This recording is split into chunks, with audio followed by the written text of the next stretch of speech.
Bueno, buenas noches, queridos estudiantes. Hoy estamos en nuestra primera webconferencia del curso Administración de Operaciones y Cadenas Globales de Valor. Hoy vamos a tratar la temática generación de valor y sostenibilidad en la administración de operaciones. En este momento eh, contamos con la asistencia de la estudiante Viviana Peña y de José Wilman Peralta, a quien le doy la bienvenida.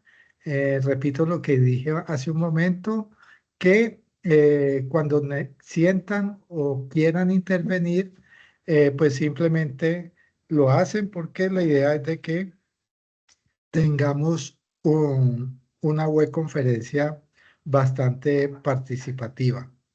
Bien, vamos a iniciar con un tema introductorio eh, sobre lo que es la administración de operaciones y cadenas globales de valor.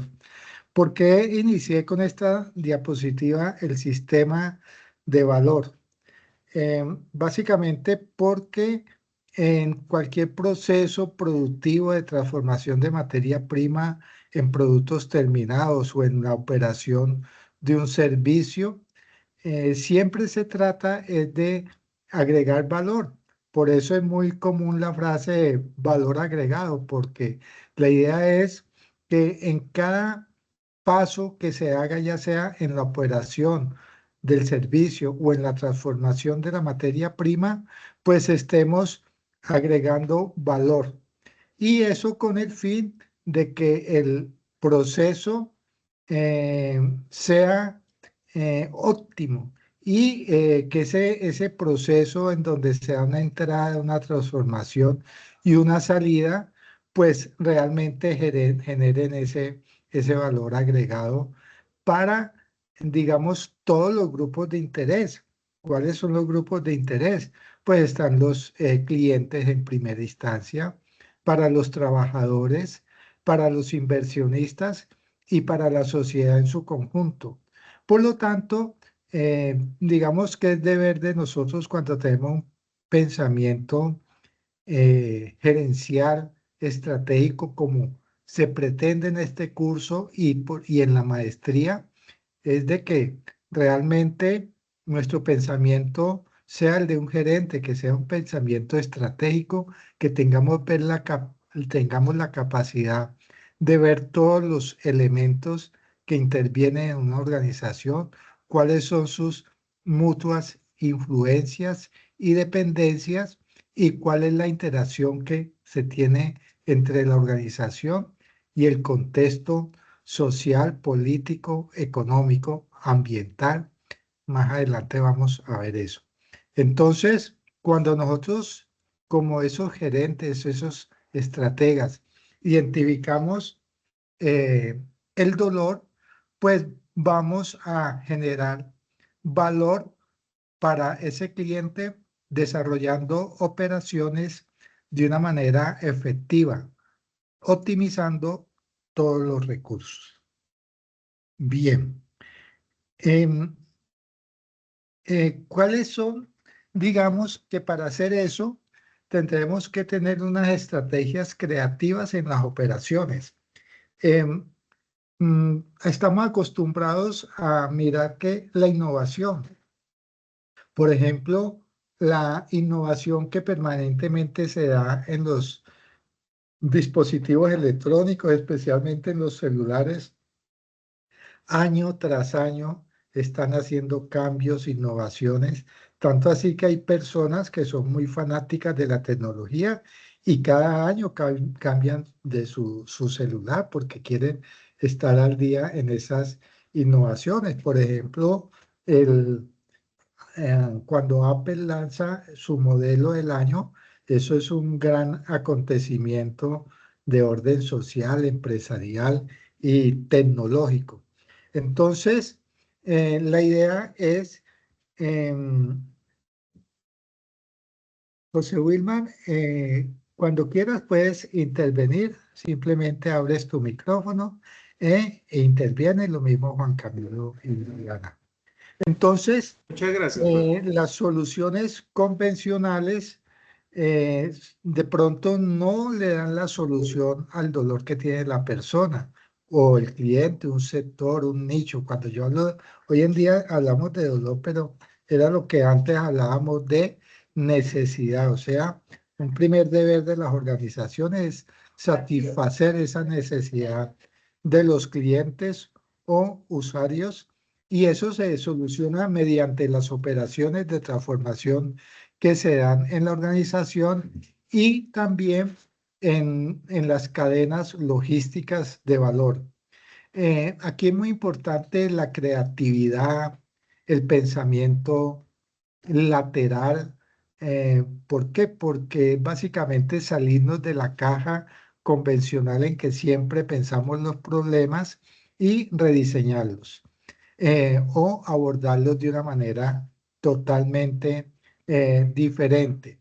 Entonces, por ejemplo, en las ciudades, en los centros, cuando hay una distribución, hay una logística, generalmente hay un problema en la última milla.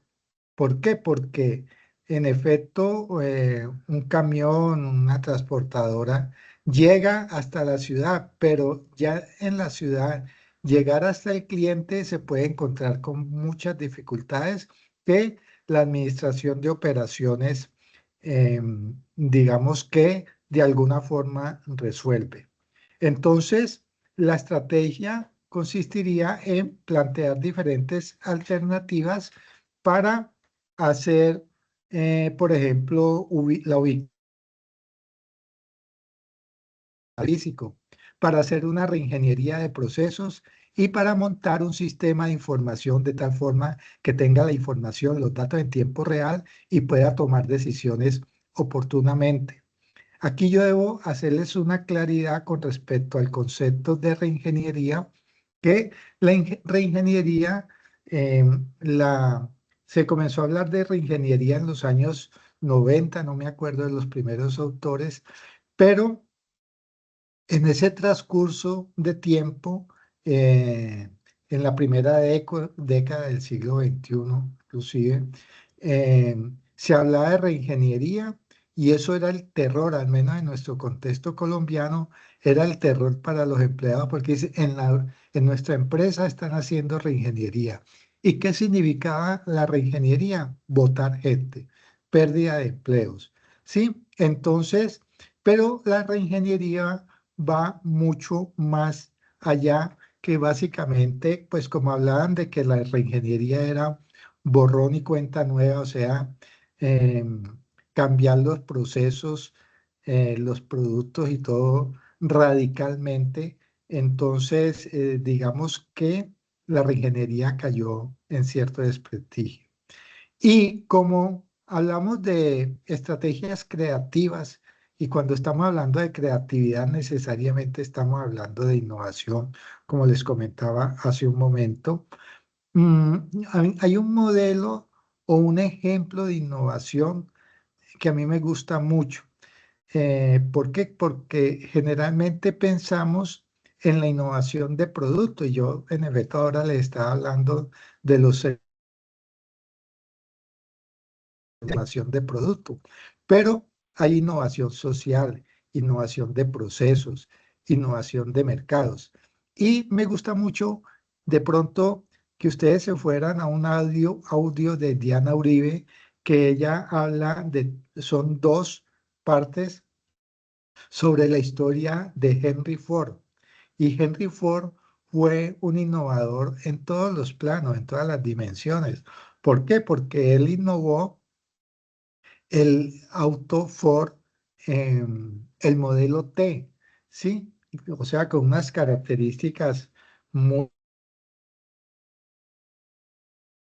aunque no innovó en el color, porque él decía, yo le doy gusto a mis clientes en el color de los autos siempre y cuando los prefiera negros. Pero en cuanto a las características tecnomecánicas de ese automóvil, eran extraordinarias para la época. Innovó en el sistema de producción al diseñar el montaje en línea. Obviamente que ahí tomó muchos elementos de Taylor. Y innovó digamos, socialmente, porque él decía que sus trabajadores deberían tener la capacidad de comprar los autos que ellos mismos producían, donde incrementó el salario extraordinariamente con relación al salario de la industria del automóvil y de otras industrias, tanto así que jalonó los, los, los salarios de muchas industrias. Innovó en que, digamos, cuando se masificó en la tenencia de automóviles por la generalidad de la población en Estados Unidos, pues eso obligó a desarrollar carreteras por todas partes. Entonces, la innovación que generó Henry Ford es muy importante. A mí me gustaría que desde ese enfoque de la innovación escucharan esos audios de Diana Uribe. ¿Cómo vamos hasta allí? José Wilmar, ¿algún aporte, por favor? Muy Ah, bien, todo Viviana, muy claro. eh, eh, Viviana creo que iba a hablar. Te No, escuchamos, no, Viviana.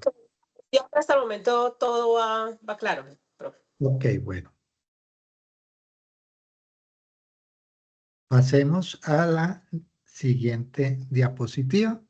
Entonces, eh, hoy en día, con el tema ambiental, se habla de la sostenibilidad, pero la sostenibilidad tiene que ser eh, también ambiental, social y financiera, ¿sí? Entonces, digamos que es la capacidad eh, para mantener la operación generando el menor impacto ambiental y el máximo beneficio social.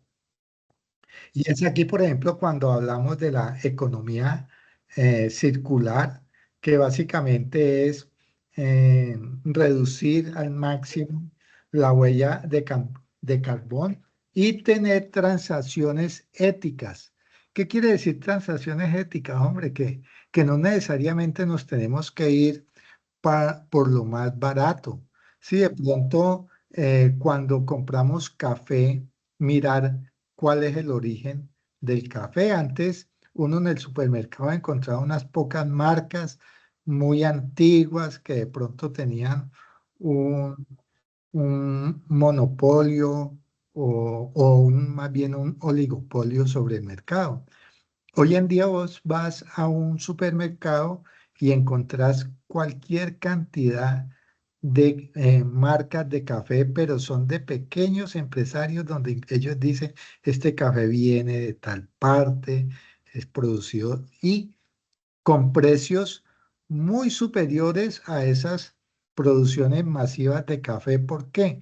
Porque ese café producido masivamente por marcas tradicionales, digamos, de que aparte del café tiene otros elementos que lo hacen rendir, productos químicos que hacen que sea más oscuro la tinta del café.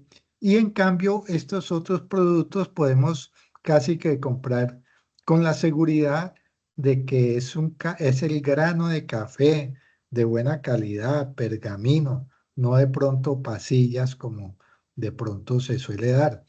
Y entonces, digamos que eso le da una sostenibilidad operativa a esa cadena de valor que se genera en torno al café, porque prácticamente llega del productor del café, del campesino, que él mismo tuesta, muele, empaca su café y llega a nosotros los consumidores. Y de todas formas hay que velar porque estos procesos de sostenibles sean sostenibles en el tiempo, porque puede ser de que se puede descuidar el tema financiero y eso afecta la sostenibilidad también del negocio, de la operación. Entonces, volviendo al tema de los cafés, ustedes encuentran precios de libra de café que van desde 30.000 pesos hasta 50.000 y 60.000 pesos. Entonces, digamos que es beneficio para los campesinos. Por ejemplo, a quienes les confieso, mi mujer es fascinada comprando con Temu. Yo le temo que es que vos no sabes sobre el sufrimiento, la precarización del trabajo que se generan esos productos tan, tan económicos. Por acá creo que voy a colocar el chat.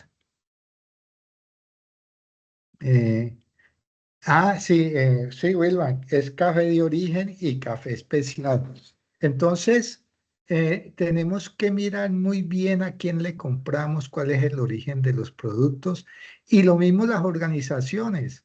Sí, saber quiénes son sus proveedores, cómo tratan a sus trabajadores, qué impacto están generando en la sociedad donde ellos se desempeñan.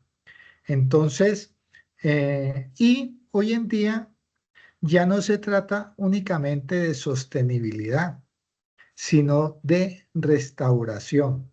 Entonces, la sostenibilidad, ¿de qué nos habla? De decir que yo afecte lo menos posible el ambiente.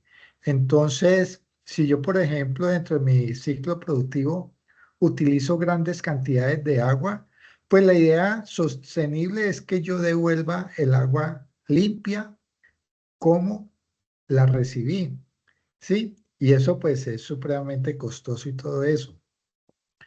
Pero hoy en día las organizaciones tienen que ir más allá y, por ejemplo, volviendo al tema del agua, supongamos de que llegaron a una región donde el agua está muy contaminada o hay un gran alto nivel de deforestación. Entonces, bajo una política de restauración, esas organizaciones que llegan a esos contextos deben de mejorar esos contextos. O sea, sembrar agua, pues, sembrar árboles, que básicamente sería sembrar agua, limpiar los ríos, descontaminar, porque eso es un ejercicio casi que obligado de restauración. Bien. Eh, y esto nos lleva a que básicamente los entornos organizacionales son cambiantes. Entonces, cuando ustedes van a hacer, digamos, un diagnóstico de una organización, en qué contexto está esa organización, entonces se va a dar cuenta y cada vez con mayor fuerza que los contextos hay una alta volatilidad.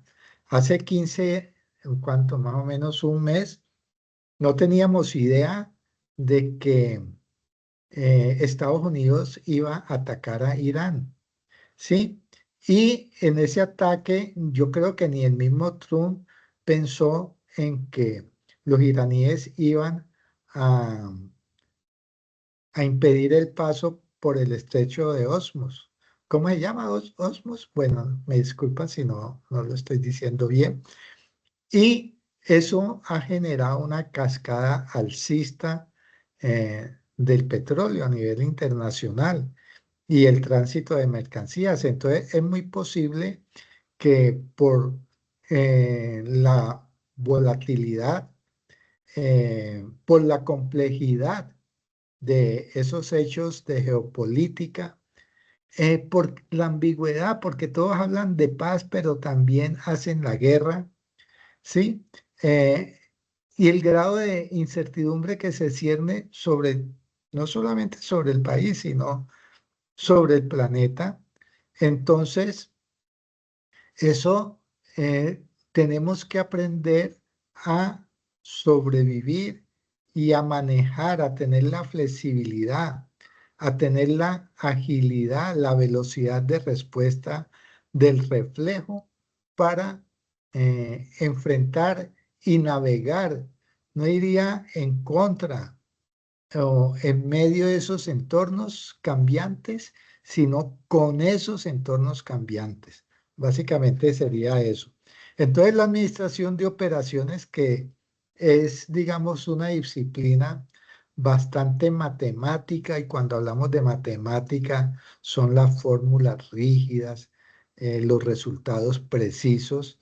Y no solamente entonces tenemos que meterle, digamos, esos elementos cuantitativos que se plasman en los modelos de administración de operaciones, sino que tener la suficiente flexibilidad para poder ser resilientes. Si no somos flexibles,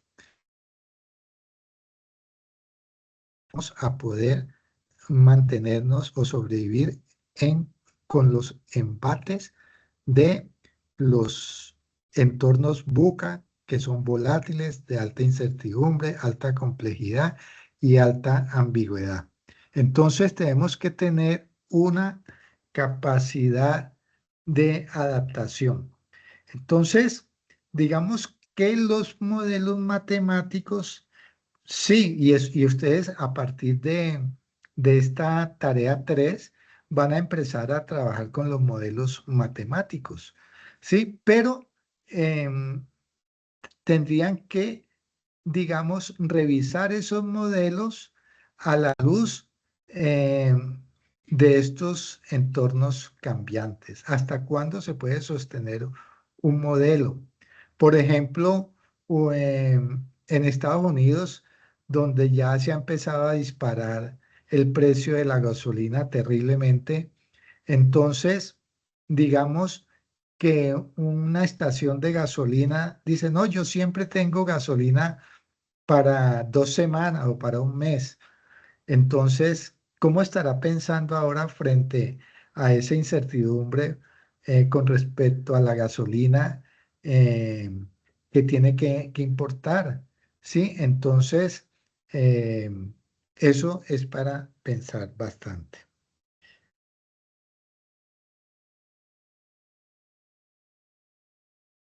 Bueno, y frente a esos entornos cambiantes con alta incertidumbre, pues viene nuevamente, tocamos el tema de la innovación y de las tecnologías emergentes, ¿sí?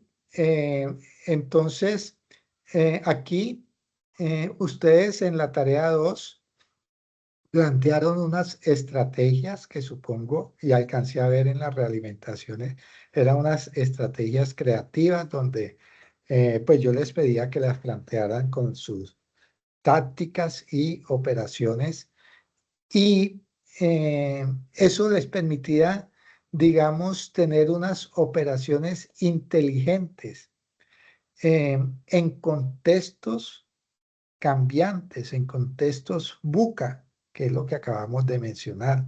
Y entonces esas operaciones inteligentes pues se han denominado SMART. ¿Por qué? Pues por sus siglas en inglés, pero traducida al español serían unas estrategias muy específicas, o sea, que apliquen perfectamente, que sean a la medida. Lo que le sirve a una organización no le sirve a la otra. Entonces, con respecto a las estrategias, no podemos, y a las operaciones, no podemos hacer generalizaciones. Tenemos que hacerlo a la medida. Que sean medibles, ¿sí? Porque pues ya lo dicen los de control de calidad, que lo que no, control total de la calidad, que lo que no se mide no se controla. Que sean alcanzables, ¿sí? Que sean realistas y que tengan una duración en el tiempo. Básicamente, aquí se está dando como una fórmula también para plantear los objetivos de una organización, ya sea o de un área de la organización o de un proceso productivo, de un área del proceso. Entonces, la innovación no se puede dejar tampoco al garete, sino que cumpla con estas condiciones, haciendo uso de lo que son las herramientas digitales haciendo uso de la inteligencia artificial. Por eso en la tarea 2 yo les pedía que en alguna de sus estrategias o de sus propuestas eh, aplicaran la inteligencia artificial. Entonces, como todo y como la idea es de que ustedes tengan un pensamiento gerencial. Cuando hablamos de pensamiento gerencial, estamos hablando de pensamiento estratégico. Y cuando estamos hablando de pensamiento estratégico, estamos hablando de pensamiento gerencial. Yo los invito a que en todas las actividades que desarrollemos en ese curso, ustedes se coloquen en el rol de que son gerentes frente a las situaciones problemáticas que ustedes identifican en una organización real. ¿Sí? Entonces, pues la estrategia y la táctica vienen, la logística también, son conceptos que vienen de las instituciones militares, pero que aplican perfectamente y hoy es muy común usarlas en, en las organizaciones. Por eso la estrategia es definir el plan de batalla. ¿Por qué? Porque la estrategia, digamos que es como una avenida muy ancha y las tácticas son los carriles por los cuales se llega al objetivo. Y las operaciones, digamos que es como eh, el manejo del vehículo que va tácticamente por un carril, pero estratégicamente por una avenida ancha para llegar a un destino. Entonces, por ejemplo, en términos de guerra, eh, hay batallas y hay guerras. La guerra, ¿a qué obedece? ¿A la táctica o a la estrategia? La batalla, ¿a qué obedece? ¿A la táctica o a la estrategia? A ver, ¿quién me contesta?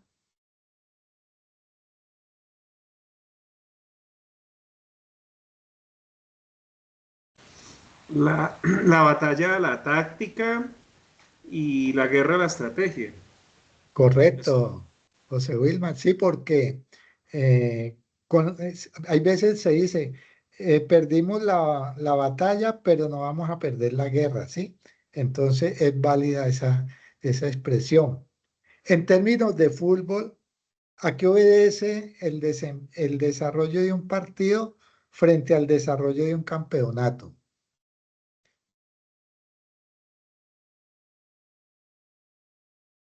A ver, El partido sería la batalla y el campeonato sería la guerra. Ser correcto. campeones. Ujú. Sí, sí, sí, perfecto. Entonces es muy importante que tengan esa diferenciación. Por eso la estrategia se define en, en los, en la cúspide de la organización, que es donde están ustedes, los gerentes, los directivos. La táctica, que son los que liberan o libran las batallas, son los mandos medios. Y la parte operacional, donde se hacen los trabajos con más detalle y todo eso, ahí están los soldados y están en la base de la organización. Entonces, pero debe existir una alineación perfecta entre estrategia, táctica y operaciones para, digamos, lograr la misión, la visión de la organización, sus objetivos estratégicos y cuando se tiene, digamos, esa alineación, em, digamos que la organización se hace competitiva y sostenible. Bien, aquí vamos a ver otro concepto de los que estamos tratando ahora en la tarea 3, que es el justo a tiempo, just in time. ¿Sí? Y básicamente, ¿de dónde surge? Esto es de los japoneses, más concretamente de Toyota, eh, que digamos que en la época de los 80, 90, los japoneses jalonaron mucho el tema de la calidad y de allí sus resultados. Por ejemplo, en los años 60, hablar de la calidad japonesa era mala calidad, era como hablar hace 10 años de la calidad china, porque hoy en día, digamos que China tiene calidades para todos los gustos, ¿no? O sea, hay productos, por ejemplo, en el campo de los automóviles que son de hoy en día ya de excelente calidad. Pero bueno, eh, el señor Deming, seguramente ustedes lo han oído mencionar, el estadounidense, a él no le pararon bolas en Estados Unidos con su tema de la calidad y se fue para Japón, donde fue muy bien acogido y Japón se volvió una adalid de la calidad. Entonces, básicamente, eh, dicen que, ¿por qué justo a tiempo? Porque, por ejemplo, con los inventarios, según el Just in Time, debe ser cero. Que si yo, por ejemplo, tengo una línea de montaje de automóviles y yo no necesito tener allí las 50.000 llantas en una bodega, por cierto, sería muy costoso porque ¿cuál sería el espacio que ocupara? No, yo hago un convenio con mi proveedor de llantas y en la medida que vaya saliendo la producción, se van, mm, digamos, proveyendo las llantas y así con todo.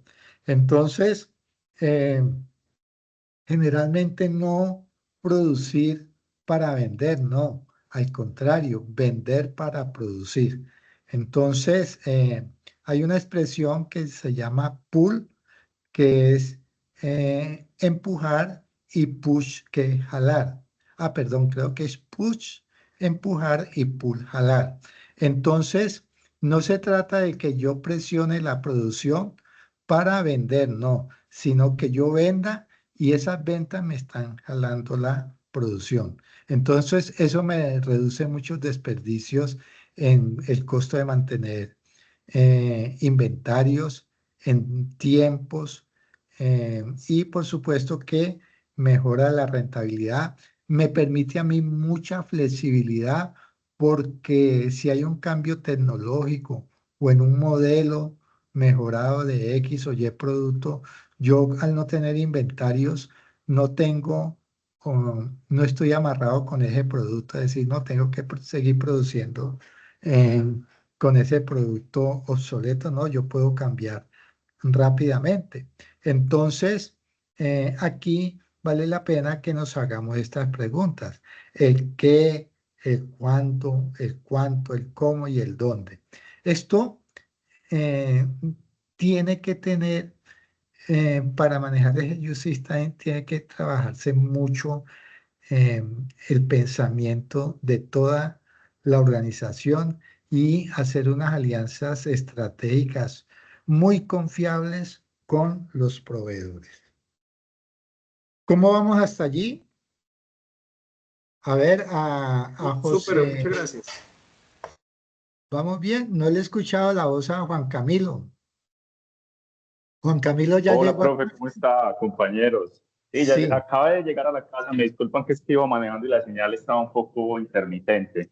Pero ok. sí, he estado escuchando, muy interesante. Incluso, pues, el enfoque, profe, pues, no lo había visto así de la triple cuenta de resultados, el tema de sostenibilidad ambiental, pues, y social como parte de ese, digamos, como ese valor agregado que uno le puede dar a sus productos o servicios. Es decir, como cruzar esos dos conceptos de la triple cuenta de resultados y cómo a través de él también puedo darle valor al servicio o producto que ofrezco. Entonces, no, muy interesante todo, profe, aquí estoy muy atento.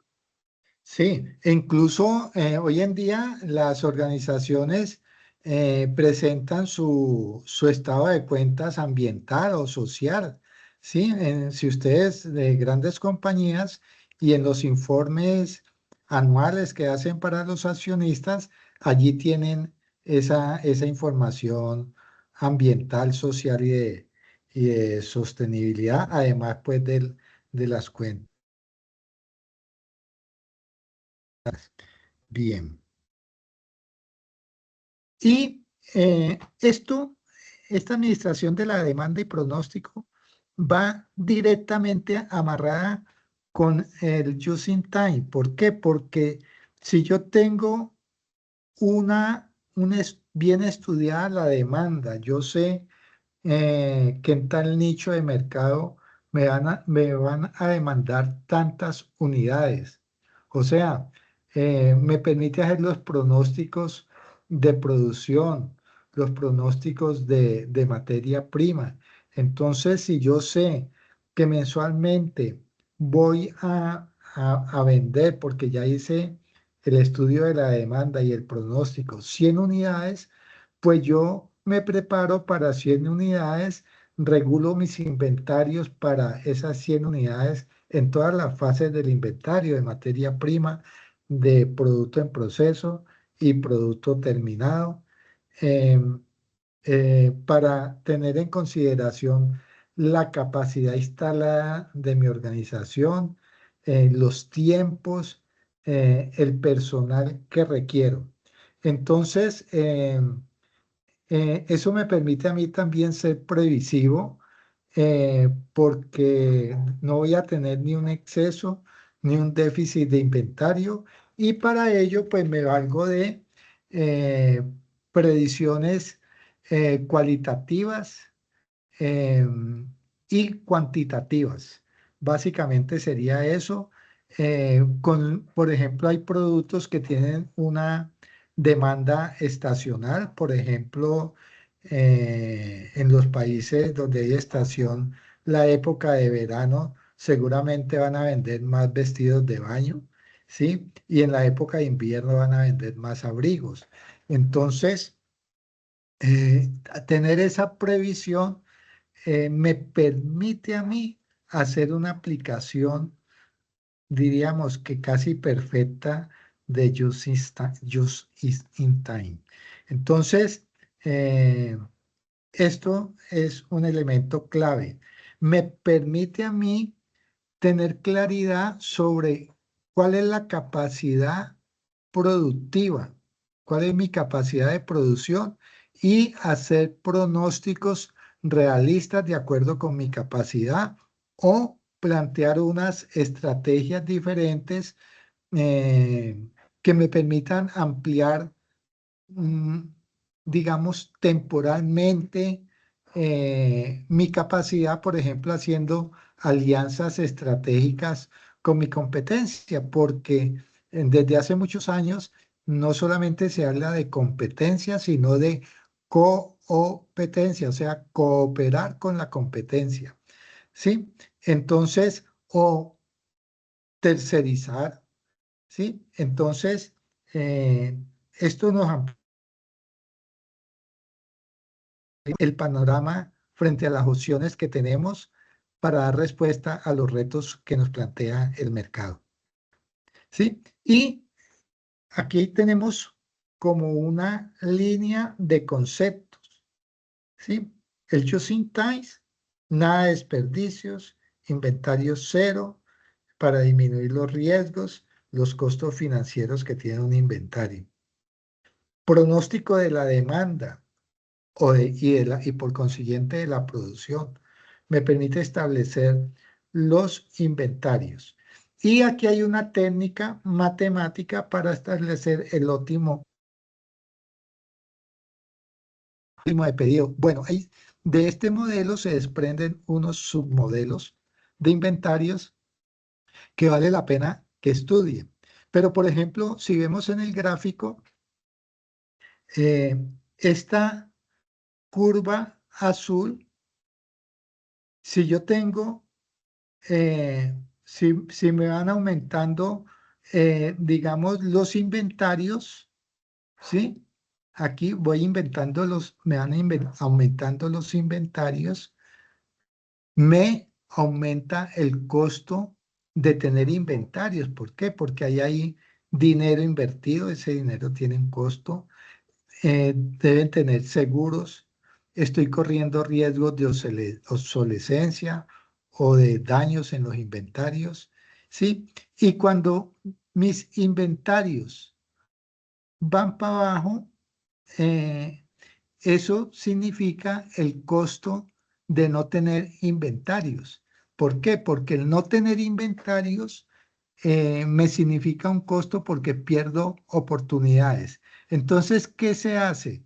Se equilibran estas dos líneas, que es el costo de tener y el costo de no tener, y me da donde se intersecta la cantidad económica de pedido que me permite un equilibrio entre tener y no tener con relación a los costos. ¿Está clara esta parte? Por acá, sí, el gobierno corporativo. Eh, José Wilmar, con respecto a que hiciste el comentario de gobierno corporativo. No, fue hace rato cuando estamos hablando de la misión, la visión, los objetivos y eso. Perfecto, bueno, Hace listo. bastante tiempo. Disculpan que hay veces me concentro como en la temática de la diapositiva y no miro el chat, pero igual me parece muy bueno que hagan sus comentarios. Y vienen unas herramientas de optimización, por ejemplo, la programación lineal, donde, por ejemplo, aquí en esta gráfica hay un modelo de programación lineal que aquí, por ejemplo, se resolvió gráficamente, digamos que a mano, pero ¿por qué? Porque solamente está sometido a dos variables y lo puede uno asumir. Pero cuando hay más variables, ya vienen unos modelos matemáticos más complejos que hay que resolver con unas matrices.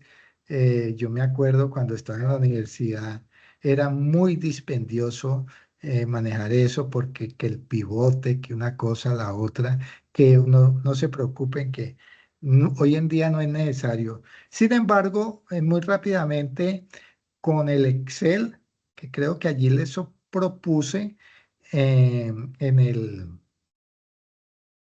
el anexo que viene con esta guía de actividades.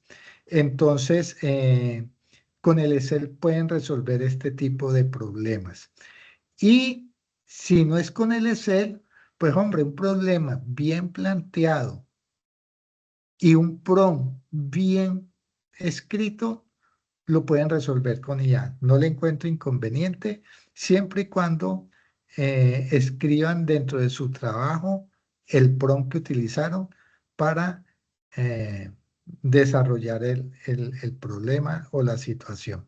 Bueno, les voy a tratar de explicar, por ejemplo, aquí qué es lo que pasa. Básicamente, un problema de programación lineal se trata de optimizar una función, ya sea minimizando utilidad o maximizando costos.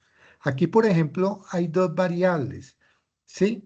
Donde está la variable X y la variable Y. Este problema, por ejemplo, y dos productos, X y Y.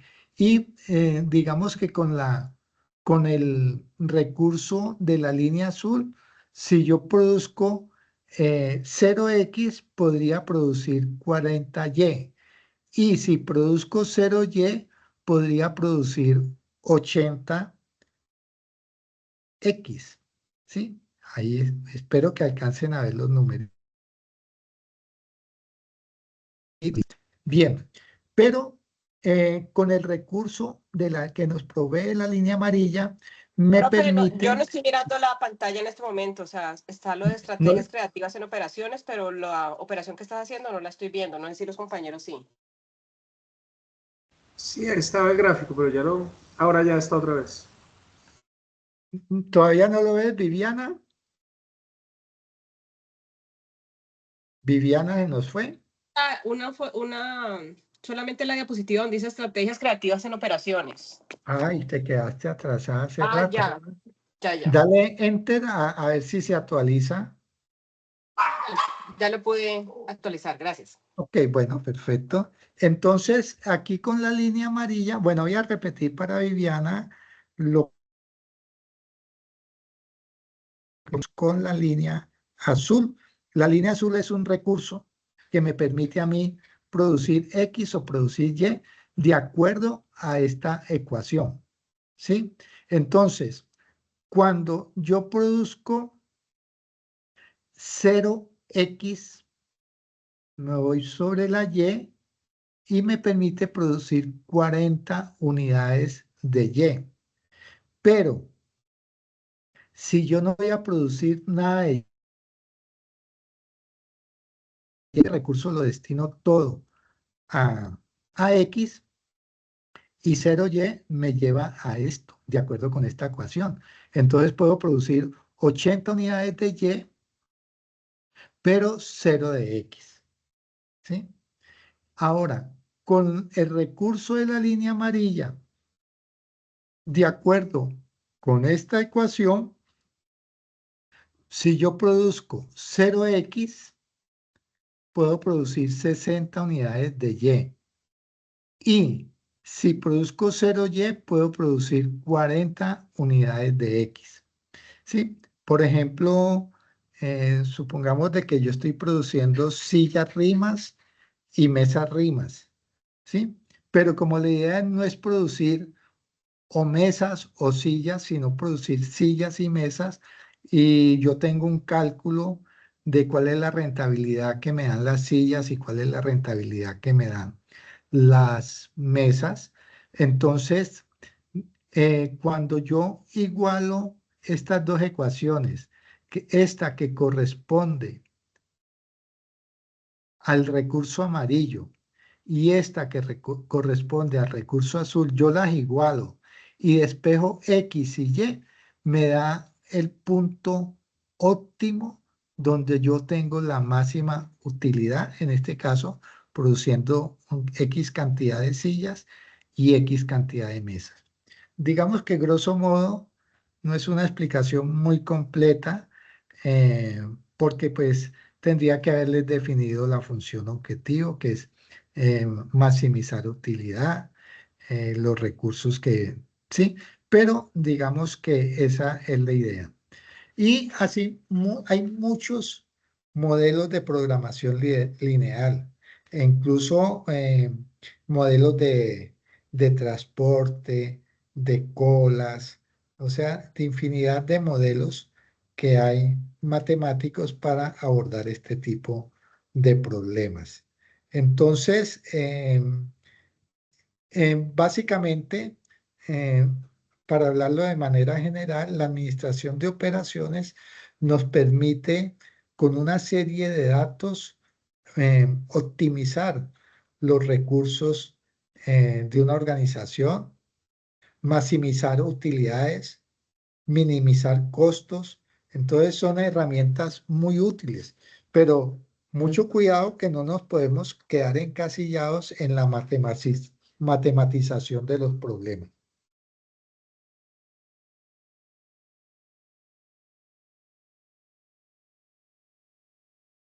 Bueno, aquí de pronto se me estaba repitiendo el concepto de entorno buca, pero es muy bueno tener en cuenta que siempre son cambiantes y frente a esos entornos cambiantes hay que tener estrategias creativas. Y allí es donde nosotros actuamos como gerentes estratégicos, imaginativos, creativos. Y como tenemos gran cantidad de información de datos, mediante Big Data o inteligencia artificial, podemos abordar una serie de problemas operativos que se nos dan dentro de la organización, que esos son los que yo espero que planteen en las situaciones de la tarea 3 y 4. Bueno, un texto aquí literal. Las estrategias sin operaciones es una quimera. Las operaciones sin estrategias son un caos. O sea, no podemos separar la estrategia de la operación, ni la operación de la estrategia. Entonces, quedo muy agradecido. Por favor, pregunten.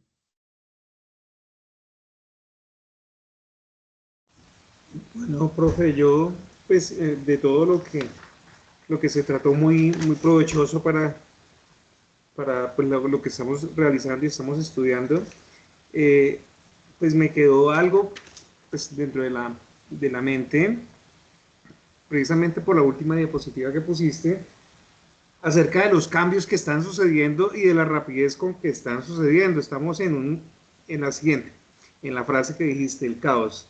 Estamos viviendo en un mundo desordenado, caótico, en el cual suceden las cosas a una velocidad increíble, los cambios tecnológicos, los cambios sociales, mejor dicho, antes, digamos, tú estabas hablando de Ford, el cambiar de una línea de carros a otra línea de carros, no sé, duraría 5 o 10 años un proceso más o menos. Ahorita hacen 2 líneas en un año, 3 líneas en un año. Celulares, igual, cada año están cambiando el modelo y van a cambiando los núcleos, ya no son 2 sino 4, en el otro no son 4 sino 8, ahorita ya van a ser 16. Las cámaras primero de 8 megapíxeles, luego de 16, luego de 100 y pico megapíxeles, ya 200 y pico. Y rapidito se queda uno obsoleto en la tecnología. Es muy rápido. Amor, estoy hablando. Aquí hay una cosa, pero mire que estos cambios, aunque pues cada vez son más vertiginosos, pero la constante es el cambio. Sí, por ejemplo, en el año, más o menos año 2000, yo me leía un libro que se titulaba más o menos no estamos en una época de cambio, estamos en un cambio de época, ¿sí? Entonces, y hoy estamos en otro cambio de época y esos cambios de época cada vez se van a estar más cerca. Por ejemplo, a finales del siglo XVIII, perdón, a finales del siglo XIX y comienzos del siglo XX se dio la primera revolución industrial, ¿sí? Y ahora estamos en la revolución, en la cuarta, y yo creo que rápidamente, que es la de, digamos, la de las tecnologías digitales, pero ya estamos, no sé cómo la denominarán, no sé, pero en la quinta revolución, que supongo que es la de la inteligencia artificial, ¿sí? Y entonces eso nos está avasallando, ¿sí? Es muy Entonces, rápido pues, y digamos, yo pienso nomás en el sector educativo. claro, Antes el modelo educativo se basaba, yo creo que mi mamá es profesora, ya pensionada, y ella, yo recuerdo que le tocó, o sea, ella se pensionó hace muy poco, y le tocó muy difícil, muy duro porque pues ya tenía sus años, y ya la parte final le tocó adaptarse a una cantidad de cambios que para ella, de pronto para los muchachos que estaban en el proceso, que estaban llegando, los licenciados nuevos, eso era facilísimo y ya nacieron con eso, pero para eso, ella, sí, los que había nativos estudiado hace 40 años, 50 años, sí, volver a comenzar otra vez y y ser mirar una, todo eso le parecía difícil, se le nublaba la mente, pensaba que era imposible y complejo. claro, y entonces, ¿cómo le tocaría en la pandemia? Porque Imagínense, seguramente una migrante digital, porque una le migrante distorsionó digital todo eso, sí, señor. interactuando con nativos digitales. Le tocó a la, como decir, aprender o aprender ya en el camino y con dificultad. Claro, Atender a la gente por WhatsApp, por el Teams, por el Meet, por aprender todo eso que nunca había manejado y pues al principio pues tuvo su choque, ya lo último pues igual ya fue aprendiendo, pero pues ella me decía que no podía, me llamaba y es que es complicado. bueno, gracias a Lo que Dios. pasa es que yo pienso que la pandemia fue un proceso de aceleración vertiginoso de la inclusión de las tecnologías de las informaciones en todo el mundo y en todas las áreas. En todas las Bueno, áreas. de Entonces, pronto siendo mal pensados, un proceso deliberado para meternos a todos en este cuento, ¿no? sí, Siendo mal, meternos en la inteligencia artificial. sí, para prepararnos para este tema. Bueno, muchas gracias, José, por tus comentarios. Vale, Eh, gracias. Viviana, Haznos un comentario de la temática de hoy. Yo más que un comentario, profe, tengo una pregunta, porque no la alcanzamos a hacer, yo creo que en el foro, o no recuerdo bien. Bienvenida. Por lo menos para todas estas actividades que estamos desarrollando, como estamos en aplicación pues, de una organización, ¿es más recomendable tener una organización pequeña o una organización grande? Me corchaste. Porque, por ejemplo, nosotros Sí. estamos trabajando sobre una organización del Estado, digamos, que Ajá. es nueva relativamente dentro de los años que lleva de fundada, porque apenas, pues como tal, tiene personería jurídica hace como unos 12, 14 años, 15 años, perdón. Ajá. Entonces, pues para entidades grandes del Estado, pues es una entidad que está muy nueva, es muy bebé, por decirlo así. Entonces, Sí. así la organización sea grande, pues el hecho de que sea tan nueva creo que nos puede servir. Pero Sí. pues me surge la duda a partir de todo esto, disculpa que te interrumpa, de cómo sería o qué nos convendría más como equipo, si seguir trabajando sobre una organización tan grande, aunque sea nueva, o buscar una organización más pequeña. Yo diría que no se trata del tamaño, se trata de los procesos que lleven al interior y que digamos que demanden el uso de los modelos de administración de operaciones. Por ejemplo, espero, el periodo pasado, eh, un estudiante quiso hacer sus aplicaciones, aunque pues la estrategia están presentes en toda organización. Pero digamos, estos modelos matemáticos eh, ya son más complicados. Entonces quiso cómo hacerlo en un colegio, pero partiendo del modelo pedagógico del colegio.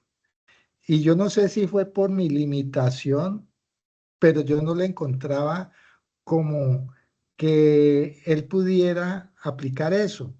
O sea, estos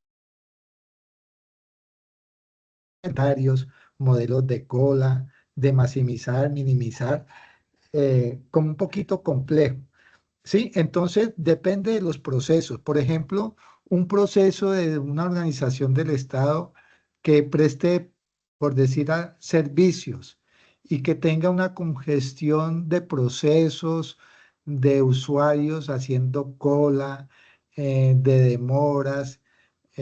Allí aplicaría un modelo de administración de operaciones con sus estrategias, tácticas y operaciones a partir de ese modelo, ¿sí? O por ejemplo, si es una empresa pequeña, supongamos una carpintería que fabrique, por así decirlo, mesas, pero en esa carpintería hay, digamos, preparación del material, corte del material, ensamble del material, acabado del material, bodega, y luego la logística para llevar esos productos a sus clientes. Allí una empresa pequeña aplica. Un colegio con muchos estudiantes,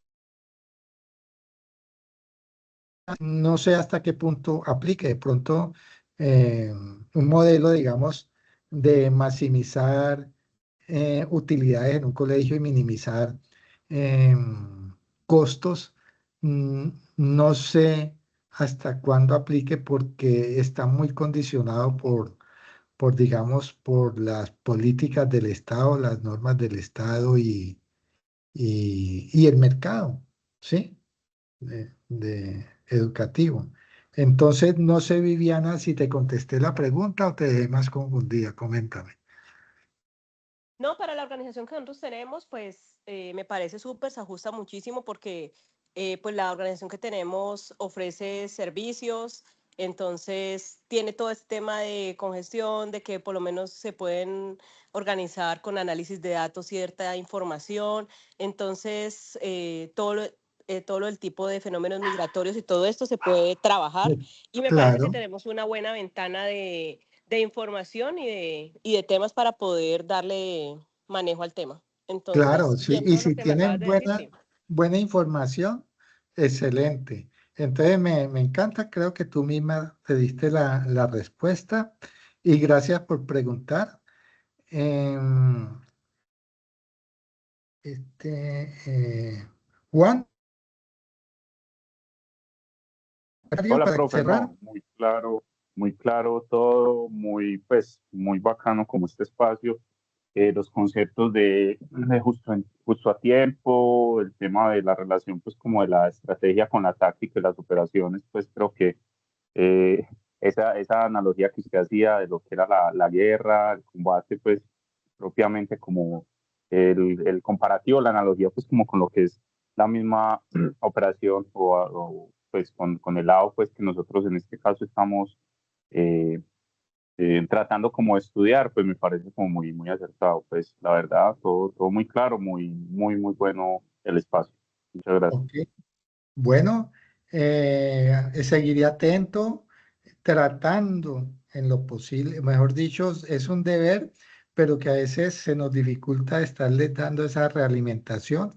En algunos casos les estaré haciendo realimentaciones generales porque hay observaciones que son muy recurrentes y entonces como decimos coloquialmente, riego el maíz para todas las gallinas.